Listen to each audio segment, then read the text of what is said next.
Hello everyone, welcome and welcome back to my YouTube channel Nursepedia. आज की इस video के अंदर हम पढ़ने वाले हैं नेशनल हेल्थ प्रॉब्लम्स का लेक्चर 3। ठीक है, नेशनल हेल्थ प्रॉब्लम्स, जिसके अंदर हम पढ़ेंगे कम्युनिकेबल डिजीजेस जो कि होंगी इंटेस्टाइनल डिजीज, यानी कि मेनली हमारा digestive system, gastro intestinal tract की जो भी डिजीज होती हैं जो कि कम्युनिकेबल होती हैं, उन्हें आज की वीडियो में हम पढ़ेंगे। तो सबसे पहले शुरुआत करते हैं इंटेस्टाइनल इन्फेक्शंस। इंटेस्टाइनल इन्फेक्शंस क्या होते हैं? जो भी कॉमन डिजीज होती हैं डाइजेस्टिव सिस्टम की, that have diarrhoea characteristic symptom, यानी कि इसका डायरिया मेनली कैरेक्टरिस्टिक सिम्टम रहता है।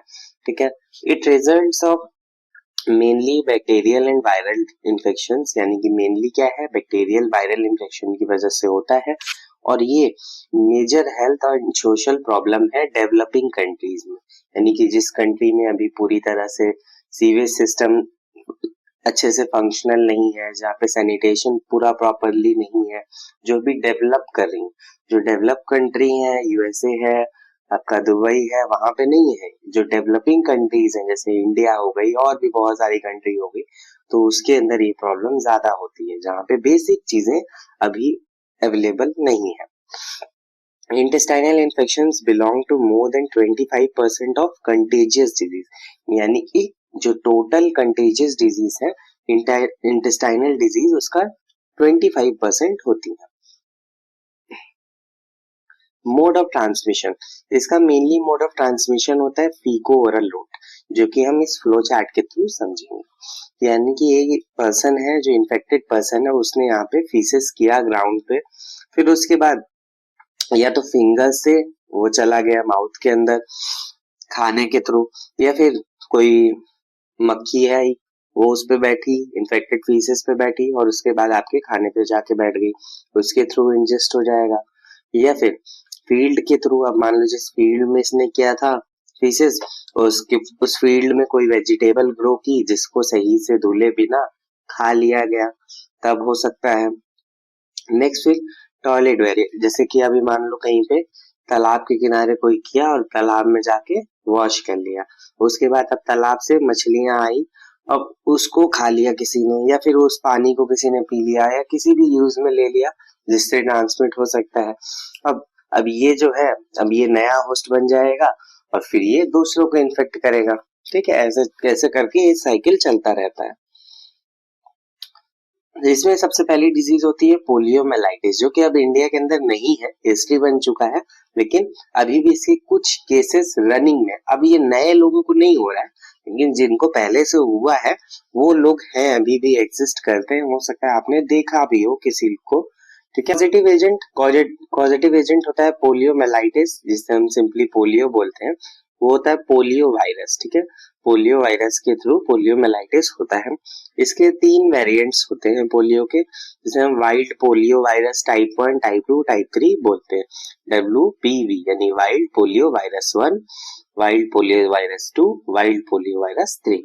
वाइल्ड पोलियो वायरस जो सेकेंड और थर्ड है वो तो पूरी दुनिया से इरेडिकेट हो चुका है, and wild polio type 1 only exist in few parts of world. ठीक है, इंडिया के अंदर से तो सब इरेडिकेट हो चुका है, लेकिन कुछ पार्ट में अभी भी पोलियो टाइप 1 होता है। पोलियो टाइप 1 जो है मोस्टली लाइक कॉज पैरालिसिस, यानी कि पोलियो टाइप 1 की वजह से ही ज्यादातर पैरालिसिस होता है। एपिडेमियोलॉजी इसकी क्या है, रिजर्वायर मैंस के अंदर होता है। ठीक है, रिजर्वायर मैंस होते हैं। इन्फेक्शियस मटेरियल क्या होता है, फीसेस और ओरोफेरेंजियल सिक्रीशन, यानी कि इसका भी रूट ऑफ ट्रांसमिशन क्या रहता है, मोड ऑफ ट्रांसमिशन इसका भी रहता है फीको ओरल रूट। इसमें जितनी भी डिजीज हम पढ़ेंगे उसका ज्यादातर mode of transmission faeco oral route ही मेनली रहेगा। इंक्यूबेशन पीरियड इसका होता है 7 से 14 दिन का। पीरियड ऑफ कम्युनिकेबिलिटी, यानी कि कितने दिन तक ये फैलता है, तो वो 7 से 10 दिन तक रहता है। होस्ट और होस्ट क्या है, एज मतलब जो भी बच्चे हैं 5 साल से कम की एज के, उनको ज्यादातर ये अफेक्ट करता है। इन्वायरमेंट कब ज्यादा फैलता है, यानी कि रेनी सीजन के अंदर ज्यादा फैलता है, जब सैनिटेशन उतना अच्छा नहीं हो पाता है तब ही ज्यादा फैलता है।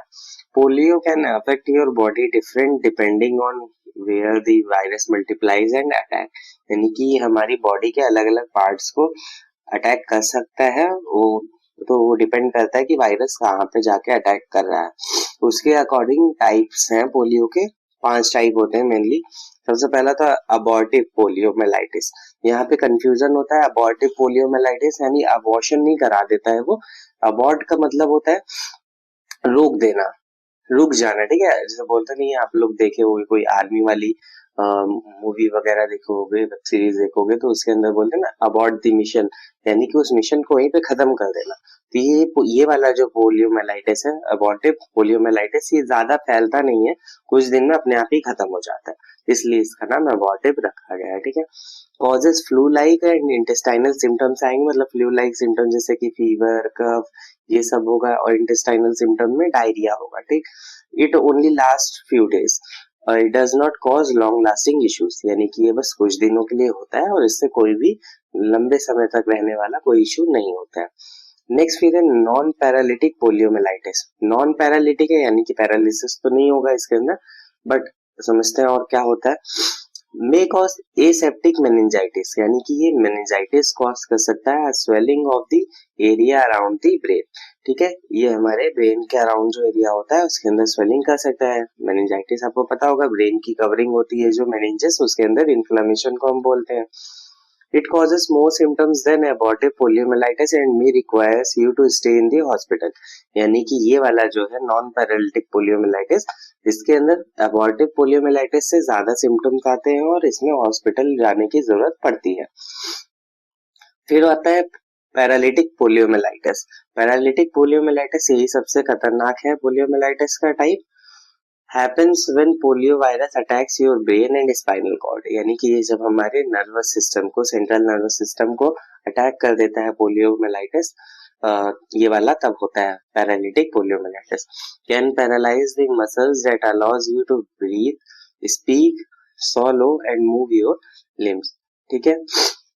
तो यानी कि ये हमारी सारी मसल्स को अटैक कर सकता है, जिससे हम सांस लेते हैं, बोलते हैं, निगलते हैं या फिर अपने हाथ पैर को चलाते हैं, ठीक है। तो उन सब मसल्स पे अटैक कर सकता है।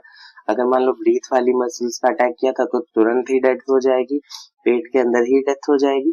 लेकिन अगर स्पीक, सॉलो या फिर लिम्स वाली ज्यादातर प्रॉब्लम होती है, तो लिम्स को अटैक करेगा तब तो इंसान जिंदा रहेगा, बस हाथ पैर उसके नहीं काम करेंगे, ठीक है। या फिर सिर्फ हाथ या सिर्फ पैर भी हो सकता है।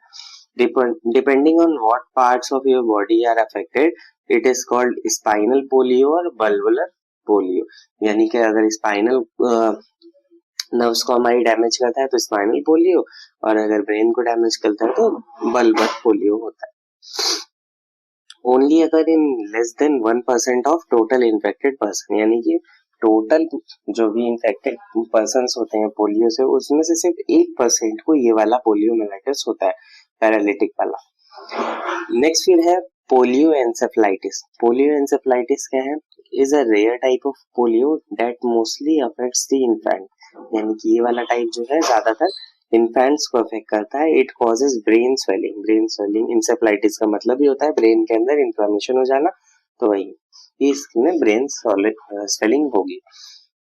Post polio syndrome. अब पोस्ट पोलियो सिंड्रोम यानी कि जब पोलियो खत्म होने के बाद कुछ सालों के बाद फिर से इन्फेक्शन हो जाता है उसका, तो उसको बोलते हैं, ठीक है। अब इसके क्लिनिकल फीचर्स हम देखते हैं अलग अलग, ठीक है। सबसे पहले मोड ऑफ ट्रांसमिशन तो मैंने बता दिया, और फीको ओरल रूट रहता है, यानी contaminated water, milk, food, flies, articles के थ्रू होता है। ड्रॉपलेट इन्फेक्शन के थ्रू भी हो जाता है only in acute phase when virus is in throat, यानी कि थ्रोट के अंदर जब भी वायरस होता है तो ड्रॉपलेट इन्फेक्शन भी हो सकता है। Clinical features between 70 to 95% in people infected with polio virus don't have symptoms, or those with symptoms most person have the mildest form, यानी कि लगभग 70 से 95% लोगों को तो सिम्टम्स ही नहीं आते हैं, और जिनको सिम्टम्स आते हैं तो उनको भी एकदम माइल्ड फॉर्म जो एबॉर्टिव पोलियोमेलाइटिस होता है, जैसे जिसमें फ्लू लाइक सिम्टम्स आते हैं, कुछ डायरिया वगैरह होता है, इंटेस्टाइनल सिम्टम्स आते हैं, एब्डोमिनल पेन वगैरह, तो ये रहता है। मेन है पैरालिटिक पोलियो में जो होता है वो पैरालिसिस कॉज करता है, और ये सबसे मोस्ट सीरियस होता है, और ये 1% की पॉपुलेशन को लगभग होता है जो भी इन्फेक्टेड होते हैं। तो सिम्टम्स हम देखेंगे टाइप के हिसाब से, ठीक है। अबॉर्टिव का पहले देखते हैं, फिर उसके बाद नॉन पैरालिटिक, पैरालिटिक, ऐसे करके देखते हैं सिम्टम्स को। तो सबसे पहला अबॉर्टिव पोलियोमाइलाइटिस, इसके अंदर फ्लू लाइक सिम्टम्स आएंगे, तो फीवर, फटीग, हेडेक और कुछ इंटेस्टाइनल सिम्टम्स थे जैसे कि वॉमिटिंग, डायरिया और सोर थ्रोट, ठीक है। ये सब इसके अंदर देखा जाता है, मतलब एकदम बेसिक है ये वाला। नेक्स्ट फिर आता है symptoms of non paralytic poliomyelitis. Non paralytic poliomyelitis के अंदर क्या होता है? Non paralytic poliomyelitis start with the same symptoms as abortive poliomyelitis, यानी कि पहले तो बेसिक सिम्टम्स तो यही आएंगे, ठीक है। Fever, fatigue, headache, vomiting, diarrhoea, sore throat. फिर उसके बाद क्या होगा? एडिशनल सिम्टम्स आने लगेंगे कुछ दिन के बाद, जैसे कि नेक के अंदर स्टिफनेस, पेन और pin and needles feeling in arms and leg, ठीक है। आर्म्स लेग में ऐसा फीलिंग आएगा जैसे पिन कोई चुभा रहा है। सीवियर हेडेक होगा, सेंसिटिविटी टू लाइट होगी, यानी कि फोटोफोबिया, लाइट से उसे प्रॉब्लम होने लगेगी। अब सिम्टम्स देखते हैं पैरालिटिक पोलियोमाइलाइटिस के। पैरालिटिक पोलियोमाइलाइटिस भी एबॉर्टिव पोलियोमाइलाइटिस के तरह ही शुरू होगा, फिर उसके बाद उसमें नॉन पैरालिटिक पोलियोमाइलाइटिस के जैसे सिम्टम्स आएंगे। अब उसके बाद अल्टीमेटली कुछ हफ्ते बाद क्या होगा? जो एडिशनल सिम्टम्स आएंगे जैसे कि सेंसिटिविटी टू टच और मसल स्पाज्म होगा, ठीक है, मसल स्पाज्म। इन एडिशनल, ठीक है, कुछ एडिशनल बातें यहाँ पे याद रखो। Spinal poliomyelitis makes it so you can not move your arms, leg और बोथ पैरालिसिस, यानी कि स्पाइनल पोलियोमाइलाइटिस जब भी होता है तो उसकी वजह से या आप हाथ या पैर नहीं चला पाओगे या फिर हाथ पैर दोनों ही नहीं चला पाओगे। एक लड़का है जैसे मैं जानता हूँ, ठीक है, मेरे रिलेशन में है, वो मुझसे 1-2 साल बड़ा होगा, उसे बचपन से ही पोलियो है, ठीक है, और उसके हाथ और पैर दोनों ही काम नहीं करते। बात वो एकदम बढ़िया करता है, लेकिन बस वो चल फिर नहीं पाता, उसके हाथ पैर में बिल्कुल बिल्कुल बिल्कुल भी कंट्रोल नहीं है, उसका पैरालिसिस है पूरा, उसको अभी वो जिंदा है, ठीक है। Bulbar poliomyelitis makes it harder to breathe, swallow and speak, यानी कि जो बल्बर पोलियोमाइलाइटिस है ये मेनली कहाँ अफेक्ट करता है? हमारी जो मेडुला ऑब्लोंगाटा होती है उसको अफेक्ट करता है, तो इसकी वजह से सांस लेने में, निगलने में और बोलने में प्रॉब्लम हो सकती है। अब फिर होता है नेक्स्ट टाइम जब दोनों मिल जाता है, दोनों ऐड हो जाता है, जब बल्बो स्पाइनल पोलियोमाइलाइटिस होता है तो उसके अंदर स्पाइनल और बल्बल पोलियो के दोनों के ही सिम्टम्स आते हैं। अब symptoms of polio encephalitis. Polio encephalitis के सिम्टम्स कैसे आएंगे? स्टार्ट तो होगा वैसे ही फ्लू लाइक सिम्टम्स के साथ में, फिर उसके बाद में क्या होगा? एक्सट्रीम टायर्डनेस, यानी कि फटीग रहेगा, एंजाइटी, ट्रबल इन फोकसिंग और सीजर्स भी लास्ट में आ जाते हैं, ठीक है, लास्ट में, ठीक है। नेक्स्ट फिर प्रिवेंशन देखते हैं हम पोलियो के लिए मेनली क्या प्रिवेंशन है। तो पोलियो का मेनली क्या है प्रिवेंशन? वैक्सीनेशन के थ्रू किया जाता है। 2 तरह की पोलियो की वैक्सीन अवेलेबल है, मैंने नेशनल इम्यूनाइजेशन शेड्यूल के अंदर आपको बहुत अच्छे से पढ़ाया है। वो ओपीवी, एक तो ओरल पोलियो वैक्सीन, दूसरी इनएक्टिवेटेड पोलियो वैक्सीन आईपीवी, ठीक है, इसी को एफआईपीवी भी बोलते हैं, फ्रैक्शनली इनएक्टिवेटेड पोलियो वैक्सीन, ठीक है, दोनों सेम है। जो ओरल पोलियो वैक्सीन होती है उसके अंदर लाइव एटेन्यूएटेड वैक्सीन है ये, और इसको डेवलप किया था एल्बर्ट सैबिन ने, ठीक है, 1960s में। तो इसीलिए जो ओरल पोलियो वैक्सीन है उसे सैबिन्स वैक्सीन भी बोलते हैं, और जो इनएक्टिवेटेड पोलियो वैक्सीन है उसको साल्क्स वैक्सीन भी बोलते हैं। ये क्या है? किल्ड वैक्सीन है जो कि डेवलप की थी डॉक्टर जोनस साल्क ने 1955 के अंदर, ठीक है। अभी एक हमारे इंडिया के अंदर प्रोग्राम चलाया जाता है पल्स पोलियो प्रोग्राम, आपने हो सकता है नाम सुना हो या नहीं सुना है, तो आपने ऐसा देखा होगा कि आपके गली में, मोहल्ले में, आपके घर घर पर आके पोलियो की वैक्सीन पिलाई जाती है ना, वो नीला वाला डब्बा लेके आते हैं सब कोल्ड चेन को मेंटेन करने, जो मैंने कोल्ड चेन में आपको पढ़ाया था। तो वो एक प्रोग्राम के थ्रू रन कराया जाता है हर साल, ये विंटर सीजन में लगभग जनवरी, फरवरी, मार्च के टाइम पे ये प्रोग्राम रन किया जाता है, ठीक है, हर साल, या और भी कुछ मंथ्स में रन कराया जा सकता है, ठीक है, ऐसा फिक्स्ड नहीं है, बट इसी टाइम पे मेनली होता है। तो जो पल्स पोलियो प्रोग्राम है वो launched in India in 1995 to eliminate polio, ठीक है, 1995 में ये प्रोग्राम लॉन्च किया गया था पोलियो को खत्म करने के लिए। Aim give OPV drops to childrens between 0 to 5 years on national immunisation days, वही मैंने जो बताया ठंड के जो सीजन है लगभग जनवरी फरवरी के बीच में ज्यादा कराया जाता है हमेशा। तो इस टाइम पे क्या किया जाता है, जो ओरल पोलियो वैक्सीन है उसके 2 बूंद दिए जाते हैं, 2 ड्रॉप्स जो है जितने भी बच्चे होते हैं 0 से 5 ईयर्स के सबको पिलाया जाता है, ठीक है। और उसके बाद एक इंक लगाया जाता है ना हाथ पे कि पता चले हाँ इस बच्चे को लग गया है, लगवाया होगा आपने, पता होगा आपको, ठीक है। इसमें क्या किया जाता है, डोर टू डोर टीम्स जाके या बूथ्स बनाती हैं, वहां पे जाके सारे बच्चों को वैक्सीनेशन प्रोवाइड किया जाता है और ये इंश्योर किया जाता है कि कोई भी बच्चा अनवैक्सीनेटेड ना रह जाए। इसीलिए वो मार्क किया जाता है कि बच्चा दोबारा से ना पी ले और अनवैक्सीनेटेड भी ना रह जाए। Focus on high risk areas and continue monitoring through AFP surveillance, ठीक है। India was declared polio free in 2014, ठीक है। तो पोलियो फ्री कब हुआ था इंडिया, याद रखना 2014 के अंदर, ठीक है। इसी प्रोग्राम की वजह से इसने मतलब 20 साल में अपना इफेक्ट दिखाया। नेक्स्ट फिर है वायरल पोलियो हेपेटाइटिस, ठीक है। ये बहुत ज्यादा इंपॉर्टेंट है। हेपेटाइटिस आप ब्लड बॉर्न डिजीज के अंदर भी पढ़ते हो, ब्लड के अंदर भी पढ़ते हो और ये बहुत ज्यादा इंपॉर्टेंट है। इसकी नॉलेज होना आपको बहुत ज्यादा जरूरी है क्योंकि अगर आप हॉस्पिटल में काम करोगे तो वहां पे इसके होने के रिस्क बहुत ज्यादा होते हैं, ठीक है। आपको बहुत बच के रहना होता है। Viral hepatitis is an infection that causes liver inflammation and damage, ठीक है। तो ये क्या करता है, लिवर का इन्फ्लेमेशन करा देता है, डैमेज कर देता है लिवर पूरी तरह से। ऐसा हो सकता है कि लिवर सिरोसिस भी हो जाए, कुछ जो टाइप्स हैं हेपेटाइटिस के वो लिवर सिरोसिस भी करा देते हैं, ठीक है। यानी कि लिवर पूरी तरह से खराब हो जाएगा। Several different virus can cause hepatitis including hepatitis A B C D E, ठीक है। मेनली तो इनकी वजह से होता है A B C D E. Hepatitis A and E virus typically cause acute infection, ठीक है। जो ए और ई वायरस है वो एक्यूट इन्फेक्शन कॉज करता है और ये फीको ओरल रूट से ट्रांसमिट होता है, ये याद रखना आप, ये एक्यूट रहेगा। और ये जो हेपेटाइटिस बी सी डी है तो ये सारे जो होते हैं ये एक्यूट भी कॉज कर सकते हैं और क्रॉनिक इन्फेक्शन भी कॉज कर सकते हैं। और ये मेनली किससे होता है, बॉडी फ्लूइड से, ब्लड बॉर्न से ट्रांसमिट होता है, एक दूसरे के अंदर फैलता है, ब्लड के थ्रू, सेक्स के थ्रू ये फैलता है।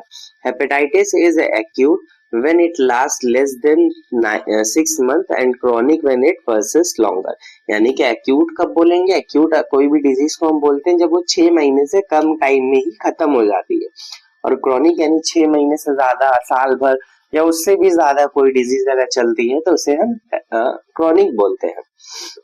अब टाइप्स हैं हेपेटाइटिस के जो मैंने बताया आपको ए बी सी डी ई, तो उसका कॉजेटिव एजेंट और रूट ऑफ ट्रांसमिशन देखते हैं हम, ठीक है। तो हेपेटाइटिस ए किसकी वजह से होता है, exposure to hepatitis A virus, ठीक है, HAV, जो कि बिलोंग करता है पाइकोर्नाविरिडी फैमिली से, ठीक है, जो कि फूड और वाटर के थ्रू ट्रांसमिट होता है, यानी कंटामिनेटेड फूड और वाटर, यानी वही फीको ओरल रूट अपना, ठीक है।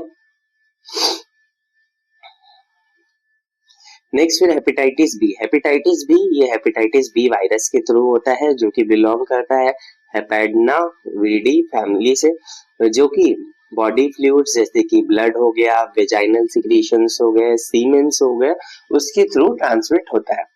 हेपेटाइटिस सी क्या है, हेपेटाइटिस सी वायरस के थ्रू होता है जो कि फ्लेविविरिडी फैमिली से बिलोंग करता है। ये भी बॉडी फ्लूइड्स की वजह से ही होता है, जैसे ब्लड, वजाइनल सिक्रीशंस और सीमेन, ठीक है। ज्यादातर देखा जाता है कि बी और सी कॉमनली एक ही साथ हो जाता है कई बार, और डी भी उन्हीं के साथ में एसोसिएट होता है, मतलब BCD, ठीक है। ये तीनों ही ब्लड बॉर्न वजह से होता है। हेपेटाइटिस डी क्या है, contact with blood containing hepatitis D virus, यानी कि ये भी ब्लड के थ्रू, सारे ब्लड के ट्रांसमिशन की वजह से होता है BCD, ठीक है। बस ए और ई जो है फीको ओरल रूट से होता है, कंटामिनेटेड फूड और वाटर की वजह से होता है। ई का भी एक्सपोजर जब होता है हेपेटाइटिस ई वायरस के थ्रू से कांटेक्ट होता है तब फैलता है, जो कि बिलोंग करता है कैलिसिरीविरिडी और हेपेविरिडी फैमिली से, ठीक है। अब क्या है, एफ और जी आपने नहीं सुना होगा बट ये एग्जिस्ट करते हैं, इसलिए मैं आपको इस वीडियो के अंदर बता रहा हूँ, ठीक है। तो एफ वायरस क्या है, ये म्यूटेशन की वजह से होता है, जो हेपेटाइटिस बी है उसके म्यूटेशन की वजह से F वाला हो जाता है। और हेपेटाइटिस जी क्या है? हेपेटाइटिस जी वायरस की वजह से होता है, जो कि फ्लेविविरिडी फैमिली से बिलोंग करता है। ठीक है, तो मेनली तो आपका ये 5 ही है, ABCDE। ठीक है, तो ये याद रखना। मेन क्या है, आप ये याद रखना कि BCD क्या होते हैं? ब्लड बॉर्न कॉजेस की वजह से होते हैं, ब्लड के थ्रू ट्रांसमिट होते हैं। और जो A और E है वो फूड के वजह से होता है, यानी कि फीको ओरल रूट से होता है, कंटामिनेटेड फूड एंड वाटर से। नेक्स्ट फिर अब इसके हम सिम्टम्स वगैरह एक मतलब एक शॉर्ट में सबका हम समझते हैं। हेपेटाइटिस ए का क्या है? रूट रहता है faeco oral, contaminated food and water और पुअर सैनिटेशन की वजह से इंक्यूबेशन पीरियड इसका कम रहता है। ठीक है, 2 से 6 वीक होता है, बाकी का तो बहुत ज्यादा होता है। ठीक है, 2 से 6 हफ्ते का होता है। कोर्स इसका एक्यूट रहेगा, क्रॉनिक फॉर्म में अवेलेबल नहीं होता है, कुछ एक्यूट फॉर्म में ही होता है। सिम्टम्स में आएगा फीवर, मलेज, नोजिया और जॉन्डिस हो जाता है। ठीक है, यानी कि हाइपर सिक्रीशन होने लगता है, बिलीरुबिन का लिवर को अफेक्ट करेगा, तो इसकी वजह से जॉन्डिस हो जाएगा। ठीक है, सीवियरिटी में usually mild, children often asymptomatic, ज्यादातर क्या होता है चिल्ड्रन एसिम्टोमेटिक रहते हैं, ज्यादा सीवियर नहीं होता है। प्रिवेंशन के लिए हेपेटाइटिस ए वैक्सीन अवेलेबल है, जिस एरिया में ज्यादा होता है तो वहां पे लोग लगवाते हैं, कुछ जगह पे होता है ज्यादा तो वहां पे लोग लगवाते हैं। प्रिवेंशन के लिए आप वैक्सीन लगवा सकते हो, हाइजीन मेंटेन कर सकते हो, क्लीन वाटर आप पियो। ठीक है, उसकी वजह से नहीं होगा। इंपॉर्टेंट पॉइंट से आप याद रखना, does not cause chronic liver disease, इसकी वजह से हेपेटाइटिस ए की वजह से कोई भी क्रॉनिक लिवर डिजीज नहीं होती है। नेक्स्ट फिर हेपेटाइटिस बी वायरस। ठीक है, हेपेटाइटिस बी वायरस क्या है? इसका रूट रहता है ट्रांसमिशन का ब्लड और बॉडी फ्लूइड से, यानी कि सेक्सुअल, पेरिनेटल और कंटामिनेटेड नीडल्स की वजह से हो जाता है। ठीक है, ये नीडलिस्टिक इंजरी से वजह से भी होता है हेपेटाइटिस बी, और HIV एड्स होता है। ठीक है, इंक्यूबेशन पीरियड इसका रहता है 6 to 6 मंथ्स, यानी 6 वीक से लेके 6 मंथ तक। कोर्स इसका एक्यूट रहेगा, कॉज प्रोग्रेस टू क्रॉनिक, यानी कि ये मेनली एक्यूट रहता है, लेकिन ये क्रॉनिक भी हो सकता है। हेपेटाइटिस बी क्रॉनिक भी हो सकता है अगर ट्रीटमेंट ना लिया जाए तो। क्रॉनिक रिस्क यानी 90% इन इन्फेंट एंड 5% इन एडल्ट, यानी कि अगर इन्फेंट्स को हो जाता है तो 90% चांसेस रहते हैं कि वो क्रॉनिक हो जाएगा, बट एडल्ट्स को अगर होता है तो सिर्फ 5% चांसेस होते हैं कि क्रॉनिक इलनेस होगी, क्रॉनिक लिवर डिजीज होगी, और उसके चांसेस 5% रहते हैं। Symptoms fatigue, jaundice, joint pain, rashes. Complication में क्रॉनिक हेपेटाइटिस सिरोसिस तक हो जाता है, हेपेटोसेलुलर कार्सिनोमा यानी कि कैंसर भी हो सकता है। सिरोसिस पहली स्टेज तो क्रॉनिक हेपेटाइटिस होती है, फिर सिरोसिस होता है, सिरोसिस के बाद कार्सिनोमा बन जाता है, यानी कि कैंसर हो जाता है। प्रिवेंशन के लिए हेपेटाइटिस बी की वैक्सीन है। सेफ सेक्स करो, यानी कि यूज करो कॉन्डम्स को, या जो भी बैरियर मेथड्स हैं उनका यूज करो, मेनली तो कॉन्डम्स का यूज करिए। सेफ इंजेक्शंस यानी कि निडलिस्टिक इंजरीज से बचना है, यूज निडल्स का यूज नहीं करना, ड्रग अब्यूज करते टाइम मतलब करना ही नहीं है, और अगर कर भी रहे हो तो भाई अलग अलग निडल्स से करो आप। स्क्रीनिंग ब्लड, ठीक है, ब्लड की स्क्रीनिंग कराइए, मॉनिटरिंग कराइए। सबसे बेस्ट तरीका तो होता है कि आप जाके अपना ब्लड डोनेट कर दो। डोनेट करने जाओगे तो वहां पे सारे टेस्ट किए जाते हैं आपके ब्लड के, तो उससे पता चल जाएगा। ट्रीटमेंट क्या है? एंटीवायरल, जो भी एंटीवायरल्स होती है, टेनफोवीर, एंटेसावीर, जो भी क्रॉनिक केसेस होते हैं उनमें ये एंटीवायरल ड्रग चलती है। नेक्स्ट फिर है hepatitis C virus. Hepatitis C virus ये भी ब्लड बॉर्न रूट रहता है इसका, आईवी ड्रग यूज की वजह से, अनसेफ इंजेक्शंस की वजह से, या फिर ब्लड ट्रांसफ्यूजन्स की वजह से हो सकता है। कोर्स मोस्टली बिकम्स क्रॉनिक, ये क्या है? ज्यादातर क्रॉनिक हो जाता है। हेपेटाइटिस सी जब होता है तो ये क्रॉनिक इलनेस कॉज करता है 70 से 80% लोगों के अंदर। सिम्टम्स रहेंगे, एसिम्प्टोमेटिक रहेगा बहुत सालों तक, ठीक है, पता ही नहीं चलेगा कि हेपेटाइटिस सी है आपको। कॉम्प्लिकेशंस के अंदर क्या होगा? Cirrhosis, liver cancer. ठीक है, प्रिवेंशन के लिए कोई भी हेपेटाइटिस सी की वैक्सीन नहीं है। Treatment direct acting antiviral drugs दी जाती हैं with high cure rate like sofosbuvir combinations, ठीक है, ये सब प्रोवाइड की जाती हैं। Hepatitis D virus, hepatitis D virus क्या है, डिपेंड करता है हेपेटाइटिस बी के रेप्लिकेट पे, कि अगर वो दोबारा से रेप्लिकेट हुआ, उसके जीन्स के अंदर चेंजेस आए तो हेपेटाइटिस डी हो जाता है। मेनली इसका भी ट्रांसमिशन ब्लड और बॉडी फ्लूइड्स की वजह से होता है।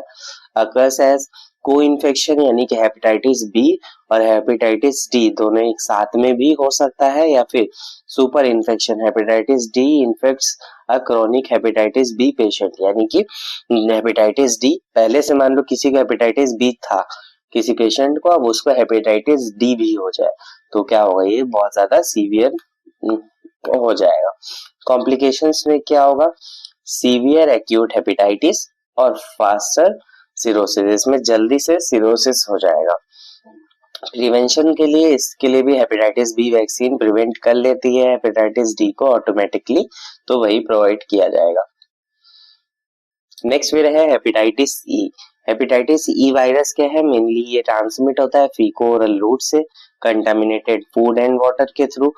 कोर्स इसका एक्यूट रहता है, यूजुअली सेल्फ लिमिटिंग, यानी कि जैसे हेपेटाइटिस ए था वो भी फीको ओरल रूट से ट्रांसमिट हो रहा था और उसका भी कोर्स एक्यूट रहता है, ज्यादा दिन तक नहीं होता है, अपने आप ही वो ठीक हो जाता है। सीवियर किस में हो जाता है हेपेटाइटिस ई, प्रेग्नेंट वुमेन्स के अंदर जो भी थर्ड ट्राइमेस्टर में होती हैं, यानी कि 6 to 9 मंथ्स में जो होती हैं प्रेग्नेंट वुमेन्स, उनके अंदर ये ज्यादा सीवियर हो जाता है अगर होता है तो। प्रिवेंशन के लिए आप क्या कर सकते हो, क्लीन वाटर, सैनिटेशन, ठीक है। वैक्सीन इसकी अवेलेबल है सिर्फ चाइना के अंदर, ग्लोबली अवेलेबल नहीं है, ठीक है, क्योंकि उतना ज्यादा नहीं होता है, हेपेटाइटिस ए होता है तो उसकी है। अब जनरल साइन एंड सिम्टम्स की बात करें कि आपको जनरल में अगर लिखना है तो आप ऐसे लिख सकते हो, fever, fatigue, weakness, loss of appetite, nausea, vomiting, right upper quadrant में डिस्कम्फर्ट या राइट अपर क्वाड्रेंट पेन भी लिख सकते हो, क्योंकि राइट अपर क्वाड्रेंट में ही लिवर होता है, ठीक है। डार्क कलर की यूरिन आना, क्योंकि लिवर पे अटैक किया तो ज्यादा हाइपर बिलीरुबिनिया हो गया, यानी बिलीरुबिन का लेवल बढ़ गया, इसकी वजह से डार्क कलर की यूरिन होगी। क्ले कलर्ड स्टूल आएगा, क्ले कलर का स्टूल। जॉन्डिस हो जाएगा, joints pain, specially in hepatitis B के अंदर ज्यादा जॉइंट्स पेन होता है, ठीक है। पैथोफिजियोलॉजी समझ लेते हैं थोड़ा सा, कि वायरस एंटर करता है बॉडी के अंदर, फिर वो लिवर को रीच करता है, लिवर में जाके वो रेप्लिकेट करता है हेपेटोसाइट्स के अंदर, फिर वो अटैक करता है इम्यून सिस्टम, अटैक करता है जो भी इन्फेक्टेड सेल्स होती हैं। अब इन्फेक्टेड सेल्स में अटैक हुआ तो इन्फ्लामेशन कॉज किया, जिसकी वजह से लिवर्स की सेल्स में इंजरी हो जाती है। अब लिवर एंजाइम रिलीज होगा, उसकी वजह से बिलीरुबिन का जो भी मेटाबॉलिज्म है वो सही से नहीं हो पाएगा, इम्पेयर्ड बिलीरुबिन मतलब मेटाबॉलिज्म होगा, जिसकी वजह से अल्टीमेटली जॉन्डिस हो जाता है। अब डायग्नोसिस के अंदर क्या क्या करते हैं, डायग्नोसिस मेनली इसका रहता है एलएफटी करना, जिसके अंदर हमको एलिवेटेड एएलटी, एएसटी और बिलीरुबिन देखने को मिलता है।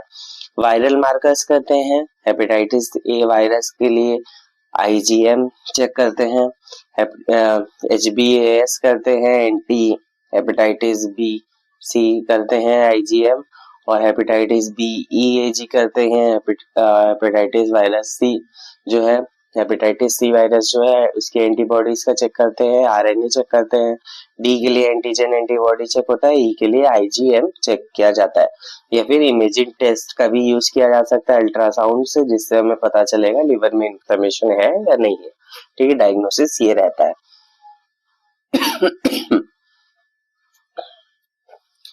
मैनेजमेंट क्या है, जनरल मैनेजमेंट में सपोर्टिव केयर किया जाता है, जैसे कि रेस्ट प्रोवाइड करना, एडिक्वेट कैलोरीज प्रोवाइड करना, अल्कोहल अवॉइड करना, या फिर जो भी लिवर टॉक्सिक ड्रग्स होती हैं उनको अवॉइड करना, ट्रीट करना नोजिया और मॉनिटर करना एलएफटी, ये रहता है मैनेजमेंट। स्पेसिफिक के अंदर जाओगे तो एंटीवायरल ड्रग्स प्रोवाइड करना होता है, और इसमें सी के अंदर डायरेक्ट एंटीवायरल थेरेपी प्रोवाइड करती हैं। और फुलमिनेंट हेपेटाइटिस हो गया, यानी कि जब बहुत ज्यादा हो गया तब आईसीयू केयर की जरूरत पड़ती है या फिर ट्रांसप्लांट की जरूरत पड़ती है। कॉम्प्लिकेशंस क्या क्या हो सकते हैं, तो क्रोनिक हेपेटाइटिस ये क्या होता है, बी और सी में ज्यादा होता है, सिरोसिस हो जाता है, लिवर फेलियर होता है, पोर्टल हाइपरटेंशन हो जाता है, हेपेटोसेलुलर कार्सिनोमा होता है। अब आते हैं हम नेक्स्ट डिजीज पे, जो कि है कॉलेरा। कॉलेरा का क्या है, कॉजेटिव एजेंट होता है vibrio cholerae. Mode of transmission इसका भी फीको ओरल रूट रहता है, यानी कि injection of contaminated food water and drinks की वजह से होता है। इंक्यूबेशन पीरियड इसका होता है few hours to 5 days, usually 1 से 2 days का इसका इंक्यूबेशन पीरियड रहता है। Pathophysiology, vibrio cholerae colonises the small intestine and produce cholera toxin, यानी कि विब्रियो कॉलेरी क्या होता है, जो भी स्मॉल इंटेस्टाइन है वहां पे जाके इकट्ठा हो जाता है और जो प्रोड्यूस करता है कॉलेरा का टॉक्सिन। अब ये टॉक्सिन क्या करता है, एक्टिवेट कर देता है एडिनाइलेटेड साइलेज इन एंट्रोसाइट्स। एंट्रोसाइट्स यानी कि जो इंटेस्टाइन की सेल्स होती हैं उसको एक्टिवेट कर देता है, जिसकी वजह से मैसिव सिक्रीशन होता है क्लोराइड एंड वाटर का इंटेस्टाइनल ल्यूमेन के अंदर, और वो फिर कॉज करता है watery diarrhoeal with much fever और ब्लड, विदाउट मच फीवर और ब्लड, यानी कि इसकी वजह से वाटरी डायरिया होने लगेगा बिना फीवर और ब्लड के। क्लिनिकल फीचर्स की अगर हम बात करें, सबसे पहला होता है stage of evacuation. Evacuation stage में क्या होता है, profuse painless watery diarrhoea more than 40 stools, यानी कि इसके अंदर क्या होगा, बहुत ज्यादा पेनलेस डायरिया होगा, जो कि 40-50 बार तक स्टूल होता है एक दिन के अंदर। ठीक है, इसकी वजह से क्या होता है, बहुत ज्यादा मतलब प्रॉब्लम हो सकती है, डिहाइड्रेशन हो सकता है, एकदम से इंसान की डेथ भी हो सकती है। ये कॉलेरा इतना ज्यादा खतरनाक होता है, अगर आपने सही टाइम पे उसे रिहाइड्रेशन थेरेपी नहीं प्रोवाइड की तो। 40 स्टूल मायने रखता है, ठीक है। उसके साथ साथ वॉमिटिंग भी होगा, और स्टूल क्या होगा, राइस वाटर उसका अपीयरेंस होगा। राइस वाटर अपीयरेंस में कुछ बच्चे कंफ्यूज हो जाते हैं, क्या उसके अंदर स्टूल के अंदर राइस आएगा? नहीं, राइस नहीं आता है। वाटर के अंदर क्या होता है कि वाटरी डायरिया तो होता है, मैंने बता दिया किस वजह से होता है, एक्सेसिव जब सिक्रीशन होने लगता है क्लोराइड और वाटर का, इसकी वजह से वाटरी डायरिया होता है। वाटरी डायरिया के अंदर अब उसके अंदर क्या होता है, जो म्यूकस होता है उसके फ्लेक्स प्रेजेंट होते हैं, जो कि तैरते रहते हैं, ऐसा लगता है कि वो राइस वाटर है, उसका अपीयरेंस वैसा रहता है, उसके अंदर एक्चुअल में राइस नहीं प्रेजेंट होता है। नेक्स्ट फिर stage of collapse. Collapse stage क्या है, जब अब काफी देर तक जब डायरिया होगा तो डिहाइड्रेशन होने लगेगा। डिहाइड्रेशन के जो साइन्स होते हैं, क्या होता है, संकन आई, हॉलो चीक्स, स्केफॉइड एब्डोमेन, सब नॉर्मल टेम्परेचर, वॉशरमैन्स हैंड, एकदम उसके जैसे जो धोबी होते हैं उनके हाथ होते हैं ना एकदम सफेद सफेद, उस तरह के हाथ हो जाएंगे, टेम्परेचर कम हो जाएगा, लॉस ऑफ स्किन इलास्टिसिटी कम हो जाएगी, एसिडोसिस होगा, बीपी कम हो जाएगा, और पल्स एब्सेंट होगी या फील ही नहीं होगी, बहुत वीक थ्रेडी पल्स आएगी। ठीक है, ऐसा होता है। अब स्टेज ऑफ रिकवरी में क्या होगा, जब उसे अच्छे से रिहाइड्रेशन मिलने लगेगा, जब उसे वापस से जो भी फ्लूइड्स हैं प्रोवाइड किए जाएंगे, तो बीपी नॉर्मल हो जाएगा, नॉर्मल टेम्परेचर हो जाएगा, यूरिन सिक्रीशन भी इस्टेब्लिश हो जाएगा, क्योंकि जब भी डिहाइड्रेशन होता है ना तो इसमें यूरिन बनना बंद हो जाता है, एकदम यूरिन पास होगा ही नहीं। तो जब ये नॉर्मल होगा तो यूरिन वापस से आने लग जाएगी। डायग्नोसिस के अंदर क्या करते हैं, डायग्नोसिस में रबर कैथेटर एक इंसर्ट करते हैं, लगभग 26 से 28 नंबर का। कहाँ पे इंसर्ट करते हैं, रेक्टम के अंदर इंसर्ट करते हैं, जिससे कि स्टूल कलेक्ट किया जाता है। ठीक, specimen collected into transport media Venkatraman Ramakrishna medium, ठीक है, वीआर मीडियम के अंदर उसको ट्रांसपोर्ट किया जाता है, उसको चेक करने के लिए। या फिर रेक्टल स्वैब टेस्ट भी किया जाता है, सैंपल कलेक्टेड बाय 15 से 20 centimetre long wooden stick cotton swab, ठीक है, इसको कैरी करते हैं ब्लेयर मीडियम के अंदर। Specimen should be transported in sterile McCartney's bottle, जो कि 30 ml का होता है, वीआर मीडियम के अंदर इसको ट्रांसपोर्ट करते हैं। डायग्नोसिस इसमें उतना ज्यादा जरूरी नहीं होता है। पहले सबसे पहला काम क्या होता है, पता करो कितनी बार डायरिया हुआ है, डिहाइड्रेशन के साइंस को समझो और तुरंत डिहाइड्रेशन प्रोवाइड करो, एंटीबायोटिक्स प्रोवाइड करो, जिसकी वजह से पहले उसको कम करना है। ठीक है, पहले उसके असर को कम करना है, डिहाइड्रेशन को प्रिवेंट करना है, क्योंकि अगर डिहाइड्रेशन सीवियर फॉर्म में चला गया ना तो हाइपोवोलेमिक शॉक हो जाएगा। हाइपोवोलेमिक शॉक को अगर ट्रीट नहीं किया गया तो डेथ हो जाती है। इसीलिए डायग्नोसिस बाद में किया जाता है, सबसे पहले ट्रीटमेंट प्रोवाइड किया जाता है।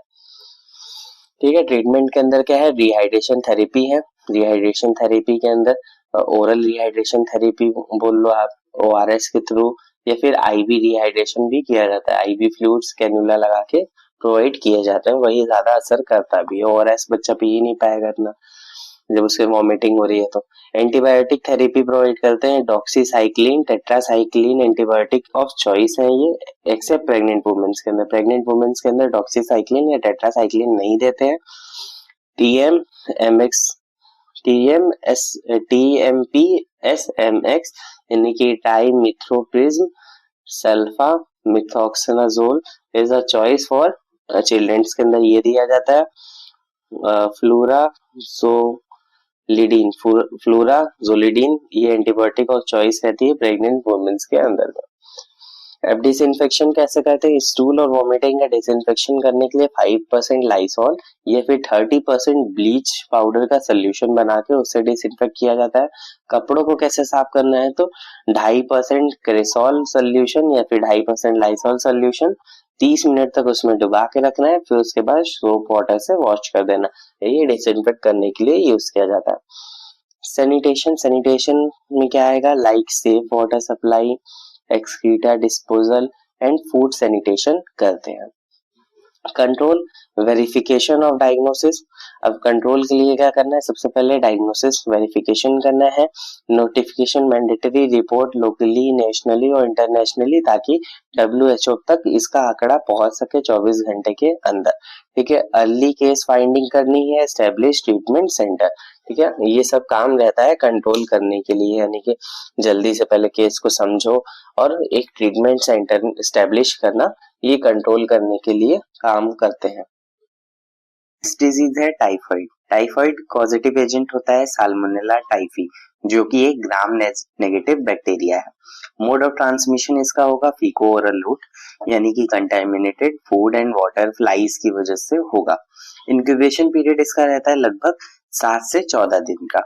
पैथोफिजियोलॉजी अगर हम देखें तो बैक्टीरिया इंटर करता है थ्रू कंटामिनेटेड फूड वाटर के थ्रू हमारे बॉडी के अंदर इंटर करेगा, जाएगा हमारे स्टमक में। स्टमक एसिड जो होता है वो भी ये साल्मोनेला टाइफी को नहीं किल कर पाता है, तो वहां पे भी वो सरवाइव करेगा। फिर वो स्मॉल इंटेस्टाइन के अंदर चला जाएगा। From there they invade Peyer's patches. अब उसके बाद हो जाएगा इन्वेड करेगा, प्रेयर्स पैचेस बन जाएंगे इंटेस्टाइन के अंदर, उसके थ्रू जाएगा ब्लड स्ट्रीम के अंदर। फिर उसके बाद मल्टीपल ऑर्गन्स के अंदर चला जाता है, लिवर, स्प्लीन, बोन मैरो के अंदर। Bacteraemia leads to fever, systemic symptoms. ठीक है, इससे फीवर आएगा और भी जो भी सिम्टम्स होते हैं वो आएंगे। Then they reach the gall bladder and intestine again. फिर वो ऊपर की तरफ गया और वापस से वो आएगा गॉल ब्लैडर और इंटेस्टाइन के अंदर, जिसकी वजह से अल्सर होगा और कॉम्प्लिकेशंस होंगी। क्लिनिकल फीचर्स इसके क्या रहता है? क्लिनिकल मैनिफेस्टेशन की अगर हम बात करें तो हेडेक, फीवर क्या होगा? रेमिटेंट फीवर होगा। ये एक फीवर का टाइप होता है जिसमें बार बार फीवर आता है थोड़े थोड़े इंटरवल पर। वो हम फीवर के टाइप्स में मैंने आपको पढ़ा रखा है, ठीक है, आप देख लेना, फंडामेंटल ऑफ नर्सिंग की प्लेलिस्ट के अंदर होगा वो वीडियो। रिलेटिव ब्रेडिकार्डिया होगा। Rose colour papules on abdomen, abdomen के ऊपर रोज कलर के पैप्यूल्स बन जाएंगे। हिपैटोस्प्लीनोमेगैली, हिपैटोस्प्लीनोमेगैली का मतलब है कि हिपैटो से मतलब लिवर, स्प्लीन का मतलब स्प्लीनो मतलब स्प्लीन, इसके मेगैली का मतलब होता है ये ऑर्गन्स का साइज बढ़ जाएगा, एनलार्जमेंट हो जाएगा लिवर और स्प्लीन का। एब्डोमिनल पेन होगा, constipation during early stage, diarrhoea होगा और जो कि पी सूप होगा, यानी कि पी सूप अपीयरेंस रहेगा इसका। ठीक है, कॉम्प्लिकेशंस की बात करें तो इंटेस्टाइनल ब्लीडिंग, परफोरेशन, बैक्टीरियमिया और पेरिटोनाइटिस हो सकता है। डायग्नोसिस के अंदर क्या होता है? टाइफाइड के अंदर करते हैं विडाल टेस्ट।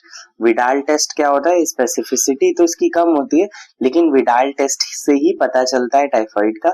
और एकदम अगर एक्यूरेट टेस्ट है तो टाइफी डॉट्स किया जाता है, IgM रैपिड टेस्ट होता है कि, और दूसरा होता है CBC करते हैं, कंप्लीट ब्लड काउंट, जिसके अंदर हमें देखने को मिलेगा WBC कम होगी, यानी कि ल्यूकोपीनिया होगा, यानी कि लेस देन 4000 पर mm क्यूब जो होगा वो होगा WBC, white blood cells. Treatment की अगर हम बात करें तो ट्रीटमेंट में एंटीबायोटिक्स प्रोवाइड की जाती हैं, जैसे कि सेफ्ट्रियाजोन, एजिथ्रोमाइसिन, सिप्रोफ्लॉक्सिन, ये सब। और सपोर्टिव केयर प्रोवाइड की जाती है। सपोर्टिव केयर के अंदर ORS, अगर डिहाइड्रेशन हो रहा है तो IV फ्लूइड्स अगर जरूरत है तो नीडेड, ठीक है। Nutrition, soft easily digestible diet provide करेंगे, ठीक है, जो आसानी से डाइजेस्ट हो जाए वो डाइट प्रोवाइड करेंगे। एंटीपायरेटिक्स प्रोवाइड करेंगे फीवर के लिए। और एक बात याद रखना है कि ये जो टाइफाइड होता है, टाइफाइड को इंटेस्टाइनल फीवर भी बोलते हैं, इंटेस्टाइनल फीवर। नेक्स्ट फिर प्रिकॉशंस के अंदर क्या करेंगे, प्रिकॉशंस के अंदर safe drinking water, hand washing करो प्रॉपरली ताकि ट्रांसमिट ना हो bacteria, eating freshly cook foods, avoid street foods during outbreak, मतलब जैसे बारिश वारिश के टाइम पे ये ज्यादा फैलता है तो उस टाइम पे आप बाहर का खाना बंद कर दो। नेक्स्ट फिर है डिजीज एस्कारियासिस। एस्कारियासिस इसे आप राउंड वॉर्म इन्फेस्टेशन भी बोलते होगे, ठीक है, इसको राउंड वॉर्म इन्फेस्टेशन भी बोलते हैं, जो कि मेनली इसका पॉजिटिव एजेंट होता है राउंड वॉर्म, जिसे एस्कारियासिस लम्ब्रिकॉइड्स बोलते हैं। मोड ऑफ ट्रांसमिशन पिकोरल रूट रहता है। होस्ट ये लगभग 1 से 5 साल के बच्चों के अंदर ज्यादा होता है। इंक्यूबेशन पीरियड इसका 18 दिन से लेके कुछ हफ्तों तक का होता है। ये स्प्रेड कैसे करता है, इसका ट्रांसमिशन देख लो। Eggs from infected person stool contaminate soil. क्या होता है इसके अंदर, जो राउंड वॉर्म है ना, इसके एग्स होते हैं, जो भी इन्फेक्टेड पर्सन है उसके अंदर एग्स होते हैं। जब भी वो स्टूल पास करेगा तो वो एग्स होंगे वो सॉइल के अंदर चले जाएंगे। अब egg becomes infective in the soil, यानी कि अब जो एग्स है वो इन्फेक्शन बन गया एक सॉइल के अंदर। अब अगर मान लो कोई पर्सन है जो कि उसी सॉइल के अंदर उगा हुआ फूड या वाटर, उससे अनवॉश्ड वेजिटेबल्स, ये सब चीजें या डर्टी हैंड्स की वजह से ये एग्स जो है उस पर्सन के अंदर आ जाएंगे, ठीक है। वो इस पर्सन इनहेल कर लेगा, जो कि अब एग्स जाके इंटेस्टाइन में अटैच कर जाएंगे और वहीं से जो एडवेंचर है वो शुरू होगा, ठीक है। साइन सिम्टम्स की अगर हम बात करें तो सबसे पहले तो इंटेस्टाइनल स्टेज होती है, ठीक है, इंटेस्टाइनल सिम्टम्स आते हैं। या फिर ये क्या होता है, जो राउंड वॉर्म होता है वो ट्रैवल भी कर जाता है डिफरेंट ऑर्गन्स में, मेनली लंग्स में जाता है, तो वहां पे अगर चला जाता है तो पल्मोनरी स्टेज हो जाती है, तो कुछ सिम्टम्स आते हैं पल्मोनरी वाले, तो वो भी हम देखते हैं, ठीक है। इंटेस्टाइनल स्टेज के अंदर एब्डोमिनल पेन होगा, नोजिया, वॉमिटिंग होगा। वॉर्म में come out in the vomiting और स्टूल, स्टूल के अंदर हो सकता है वॉर्म बाहर निकल आए या वॉमिटिंग के अंदर।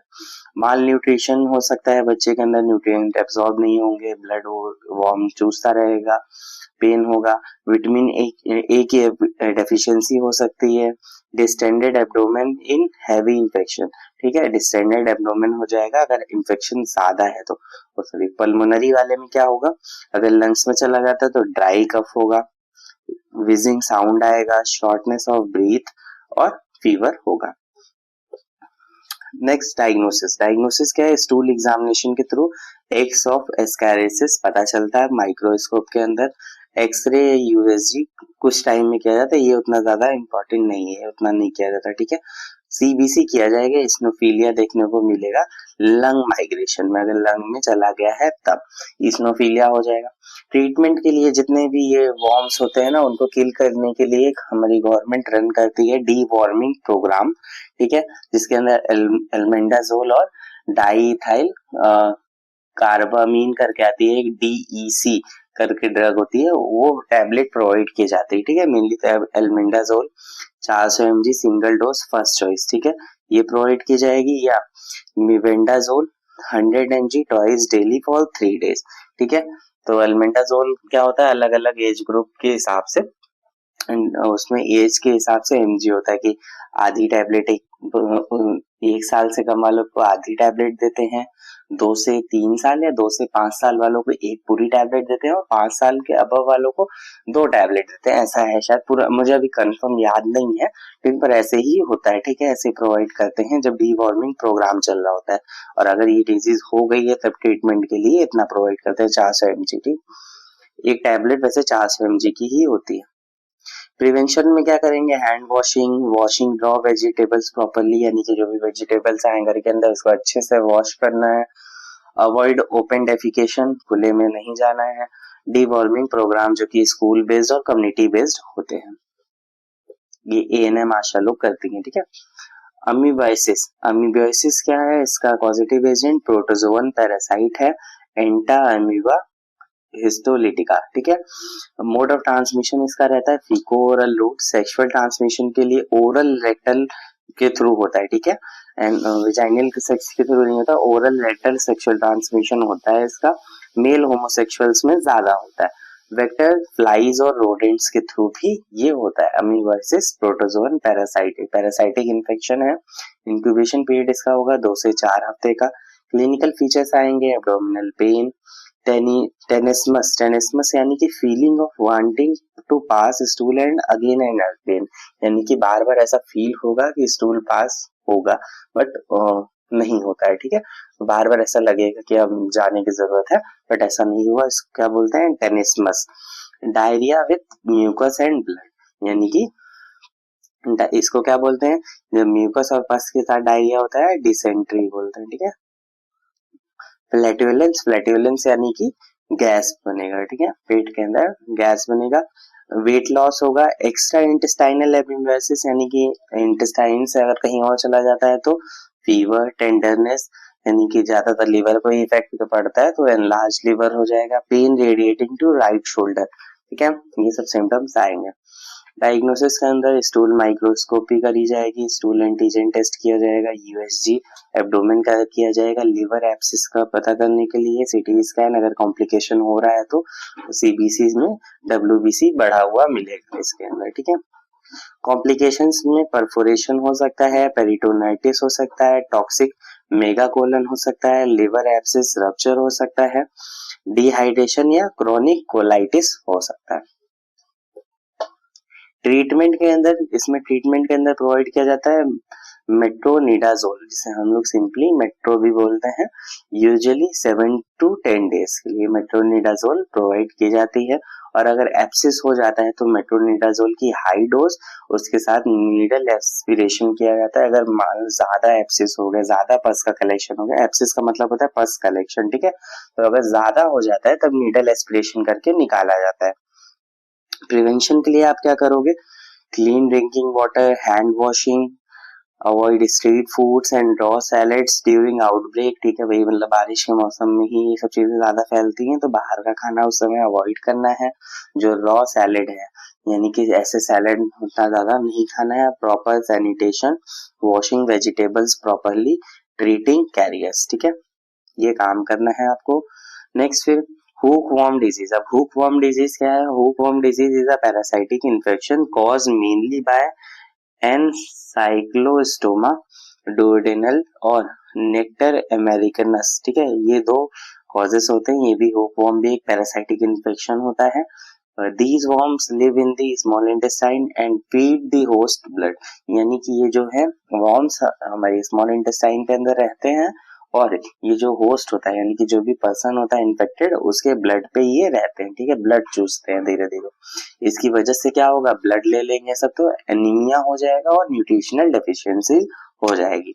मोड ऑफ ट्रांसमिशन इसका रहता है infection occurs when larva present in contaminated soil penetrates the skin usually through bare feet, यानी कि ज्यादातर क्या होता है, जो किसान लोग होते हैं, जो फार्मर्स होते हैं, अपनी फील्ड में वर्क करते हैं, नंगे पाँव, मान लो पानी के अंदर क्या होता है, धान वगैरह का जब सीजन होता है तो नंगे पैर पानी के अंदर जब धान लगा रहे होते हैं तो ये उसी के अंदर लार्वा प्रेजेंट होता है और सॉइल के अंदर, जो कि पेनिट्रेट करके यानी कि स्किन के अंदर घुस जाता है, ज्यादातर तो पैरों की वजह से ही घुसता है।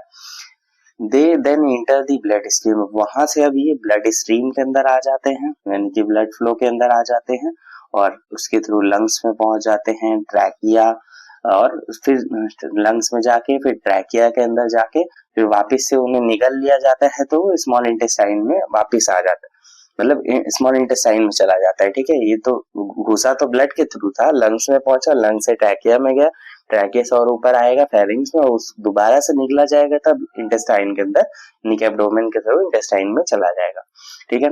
इसका लाइफ साइकिल थोड़ा सा ब्रीफ में हम लोग देखते हैं, ठीक है। एग्स इन दी स्टूल, यानी कि स्टूल के अंदर क्या होगा, एग्स प्रेजेंट होंगे जो कि कंटामिनेट कर देगा सॉइल को। अब वहां पे लार्वा डेवलप हो जाएगा। लार्वा क्या करेगा, पेनिट्रेट करेगा स्किन को, जो कि माइग्रेट करेगा वाया ब्लड टू लंग्स में चला जाएगा। लंग्स में जाके फिर ऊपर आएगा, फेरिंग्स तक सॉलो हो जाएगा। फिर अब ये जो वॉर्म्स होंगे वो स्टमक में चले जाएंगे, स्टमक से इंटेस्टाइन के अंदर जाके फिर वहां पे अडल्ट वॉर्म्स बन जाएंगे। फिर अब ये एग पास करने लगेंगे स्टूल के अंदर, फिर से इंफेक्शन होने लगेगा दूसरे को। पैथोफिजियोलॉजी क्या है, adult worm attach to the intestinal mucosa sucks blood. ठीक है, ये अडल्ट वॉर्म्स जाके इंटेस्टाइनल म्यूकोसा से अटैच हो जाते हैं और वहां से ब्लड सक करते रहते हैं, कॉजिंग क्रोनिक ब्लड लॉस। इसकी वजह से बहुत ज्यादा ब्लड लॉस हो जाता है, which then this lead to iron deficiency, anaemia, protein loss, impaired growth in children. इसकी वजह से iron deficiency, anaemia, protein loss या इम्पेयर्ड ग्रोथ हो जाती है बच्चों के अंदर। क्लिनिकल फीचर्स की अगर हम बात करें तो इचिंग और रैश शुरू में दिखाई देते हैं, जहां पे भी जैसे पैर में हुआ है तो पैर में ही दिखाई देते हैं।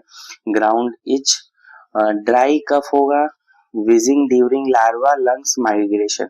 अब लार्वा जब माइग्रेट करेगा लंग्स के अंदर तो वहां पे ड्राई कफ, विजिंग साउंड आएगा। फिर उसके बाद वो जब एब्डोमेन में चला जाएगा, इंटेस्टाइन में चला जाएगा तो एब्डोमिनल पेन होगा इंजेक्शन पे, फटीग, वीकनेस, फिर पेलर ड्यू टू अनीमिया। अनीमिया की वजह से क्या होगा, जब ब्लड हमारा आरबीसी चली जाएंगी तो पेल कलर हो जाएगा स्किन का। In children shunted growth and poor concentration होगा, बच्चों के अंदर ग्रोथ रिटार्डेशन हो जाएगा और पुअर कंसंट्रेशन रहेगा। डायग्नोसिस के लिए इसमें स्टूल एग्जामिनेशन करते हैं जिसके अंदर एक्स मिलते हैं वो फॉर्म के। ट्रीटमेंट के लिए प्रोवाइड करते हैं albendazole 400 mg single dose provide करते हैं, या फिर मीबेंडाजोल 100 mg टॉइस प्रोवाइड करते हैं। ये जैसे बच्चे हैं तो उसके अंदर कम mg की दवा प्रोवाइड करनी है, जैसे मीबेंडाजोल प्रोवाइड करेंगे 100 mg टॉइस डेली 3 दिन के लिए, और अगर अडल्ट है तो उसके अंदर एल्बेंडाजोल 400 mg की प्रोवाइड करेंगे सिंगल डोज। ट्रीट करेंगे अनीमिया, अनीमिया का ट्रीटमेंट करेंगे आयरन सप्लीमेंट से। अगर ज्यादा हो जाता है तो ब्लड ट्रांसफ्यूजन भी करेंगे, वो डिपेंड करता है कि हीमोग्लोबिन का क्या लेवल है। न्यूट्रिशनल सपोर्ट प्रोवाइड करेंगे। प्रिवेंशन के लिए यही है कि अवॉइड करेंगे वॉकिंग बेयर फुट, यानी कि नंगे पैर चलना छोड़ देंगे। पानी में काम करना है तो प्लास्टिक वाले शूज आते हैं उसके थ्रू आप काम करो, उसको पहन के कोई प्रॉब्लम नहीं होगी। Improve sanitation and toilet use को प्रमोट करना, बाहर नहीं जाना। तो बहुत ज्यादा फैल हो गया है, अब तो उतने लोग नहीं जाते हैं बाहर, लेकिन कुछ लोग शौकिया हैं वो जाते हैं। अब तो सबके घर में टॉयलेट होता है। Proper disposal of faeces, deworming programmes, जो बच्चों के लिए डीवॉर्मिंग प्रोग्राम जिसमें मैं बताया एल्बेंडाजोल डीसी प्रोवाइड की जाती है वही होगा। ठीक है, नेक्स्ट डिजीज है फूड पॉइजनिंग। फूड पॉइजनिंग आप जनरली बोलते होगे ना, जब भी डायरिया वगैरह हो गया बाहर का कुछ खाने पे तो आप ऐसे टर्म यूज करते हो, फूड पॉइजनिंग हो गया है। ठीक है, food poisoning is an acute illness caused by eating food or drinking water contaminated with harmful microorganisms such as bacteria, virus, parasite or toxins produced by them। यानी कि food poisoning क्या होता है, एक एक्यूट इलनेस होती है जो कि बाहर का गंदा कंटामिनेटेड फूड या फिर वाटर की वजह से होता है, जिसके अंदर माइक्रो ऑर्गेनिजम्स होते हैं जैसे कि बैक्टीरिया, वायरस, पैरासाइट। ठीक है, कॉमन पॉजिटिव एजेंट क्या होता है, बैक्टीरिया के अंदर कौन सा है, staphylococcus aureus, salmonella, E coli, clostridium botulinum. ठीक है, वायरस में नोरो वायरस, रोटा वायरस। ठीक है, इसकी वजह से पैरासाइट जियार्डिया, एंटामीबा हिस्टोलिटिका, वो जो भी मैंने आपको पढ़ाया अमीबाइसिस के अंदर। ठीक है, टॉक्सिन्स और केमिकल्स की वजह से हो जाता है। ठीक है, इतना सारा है। मोड ऑफ ट्रांसमिशन क्या रहेगा, occurs due to consumption of contaminated और इम्प्रॉपरली कुक्ड फूड। ज्यादातर किसकी वजह से होता है, जब कंटामिनेटेड या फिर सही तरह से कुक्ड फूड हम लोग नहीं खाते हैं, गंदा पानी पी लेते हैं, पुअर फूड हैंडलिंग, गंदे तरीके से मतलब हाथ वाथ साफ किए बिना ही, जैसे रोड पे नहीं ठेले वाले ऐसे करते हैं, अनहाइजीनिक स्टोरेज होता है, गंदे जगह पे रखना, फिर उसी गंदे हाथ से जो है उठा के दे देना, तो वही होता है उसकी वजह से। पैथोफिजियोलॉजी क्या है, पैथोजेंस और their toxins enters the gastrointestinal tract irritate mucosa, disrupt normal digestion and produce inflammation leading to warming and diarrhoea. ठीक है, ये रहता है इसका पैथोफिजियोलॉजी की गैस्ट्रोइंटेस्टाइनल ट्रैक्ट में जाएगा, म्यूकोसा को इरिटेट करेगा जिससे कि नॉर्मल डाइजेशन डिस्टर्ब हो जाएगा और इन्फ्लामेशन होगा जिसकी वजह से वॉमिटिंग और डायरिया शुरू हो जाएगा।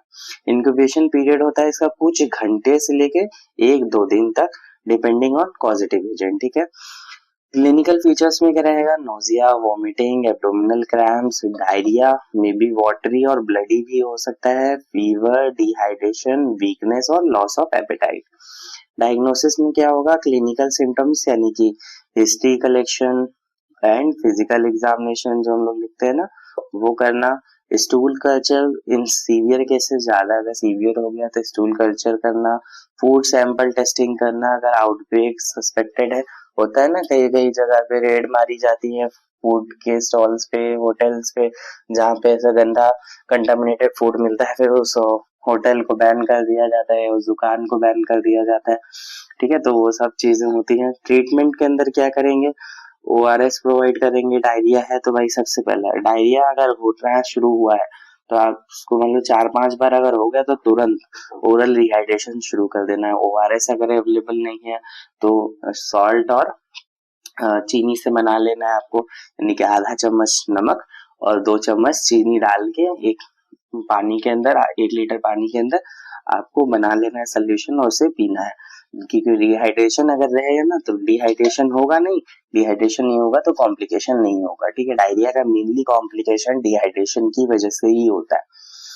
प्लेंटी ऑफ फ्लूइड्स, ठीक है, वही फ्लूइड प्रोवाइड करना, जिंक सप्लीमेंट्स प्रोवाइड करना बच्चों के अंदर, antibiotics if bacterial infection is confirmed, avoid solid foods until vomiting settles, यानी कि जब तक वॉमिटिंग हो रही है तब तक कोई भी सॉलिड फूड नहीं खाना है या फिर कुछ भी नहीं खाना है। वॉमिटिंग जब बंद हो जाए तब उसके बाद स्टार्ट करना है लाइट डाइट, यानी कि हल्का फुल्का खाना शुरू करना है, वही दाल दलिया खिचड़ी ये सब चीजें। ठीक है, प्रिवेंशन के अंदर क्या है, ईट फ्रेशली कुक्ड फूड, यानी कि तुरंत बना हुआ खाना आप खाओ। जो फ्रेश कुक्ड फूड होता है उसके अंदर सारे बैक्टीरिया पैथोजेंस कुकिंग की वजह से खत्म हो जाते हैं। Wash hands before handling food, यानी कि खाना खाने से पहले, खाना बनाने से पहले वॉश कर लो हैंड्स को। सेफ स्टोरेज एंड रेफ्रिजरेशन, यानी कि स्टोरेज सही से रखना है, उसको रेफ्रिजरेटर के अंदर रखना है, फ्रिज के अंदर रखना है। अवॉइड स्ट्रीट फूड्स इन अनहाइजीनिक एरिया, जहाँ पे मतलब अच्छा गंदा एरिया, नाली के ऊपर से आप लोग पानी पूरी खाओगे तो क्या होगा। ठीक है, तो नाली के ऊपर से पानी पूरी नहीं खानी, प्रॉपर अच्छी दुकान पे खाओ, थोड़ा सा महंगा होगा लेकिन हाइजीनिक होगा। Drink clean and safe water, ठीक है, proper cooking of meets, eggs and poultry, यानी कि जो भी नॉन वेज वाले आइटम होता है उसकी प्रॉपर कुकिंग करनी चाहिए। ठीक है, तो ये था हमारा वीडियो इंटेस्टाइनल कम्युनिकेबल डिजीज पे। आई होप कि आपको अच्छा लगा होगा। अब इसके बाद हम वेक्टर बॉर्न डिजीज पढ़ेंगे, यानी कि जो भी डिजीज मॉस्किटोज की वजह से होती हैं या फिर और भी कोई फ्लाइज की वजह से होती हैं वो हम पढ़ेंगे। आई होप कि आपको ये वीडियो अच्छा लगा हो। अगर अच्छा लगा तो लाइक करना, कोई डाउट रह गया तो कमेंट सेक्शन में पूछ लेना। Thank you for watching this video.